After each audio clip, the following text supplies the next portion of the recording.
It's great to be back in Cape Town for the second convening of the IJR, Data for Advocacy and Government. Today is our second day of our program and we focused in a lot on communications.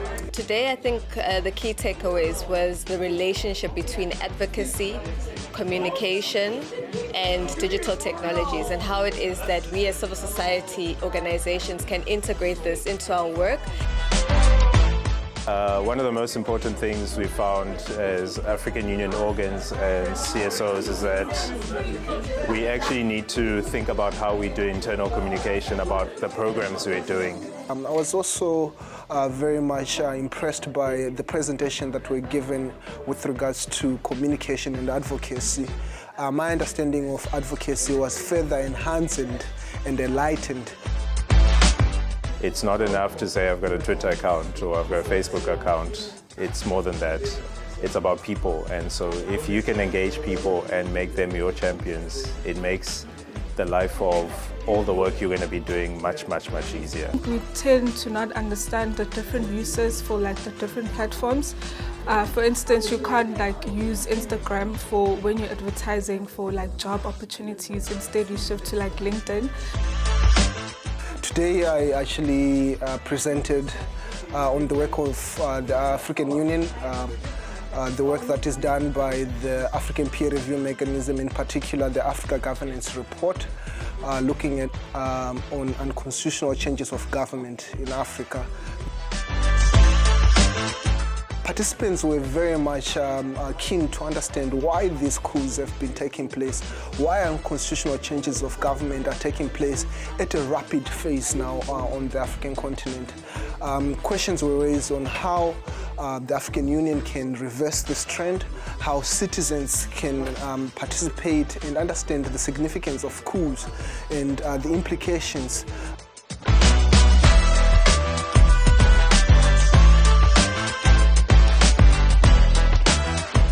Today I had the opportunity to showcase the information that is available in the AGP platform. Access to law is a very important aspect that is related to access to justice. Access to justice has very many components. One of it being the right to information, and there are different ways that this is communicated to African citizenry.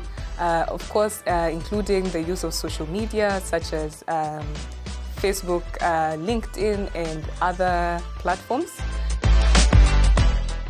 I was quite excited to provide a perspective on how civic technology and digital engagement can contribute to that enhanced citizen engagement on democratic issues. We've brainstormed on how, for example, we can have technological tools that are both accessible and easy to use across different divides of the society. We've also tried to brainstorm on how we can overcome certain challenges like adverse regulations around the internet, or how to overcome very worrying trends like hate speech online, to then maximize on the positive aspects of technology in our elections, in our democratic conversations, and in our policy making.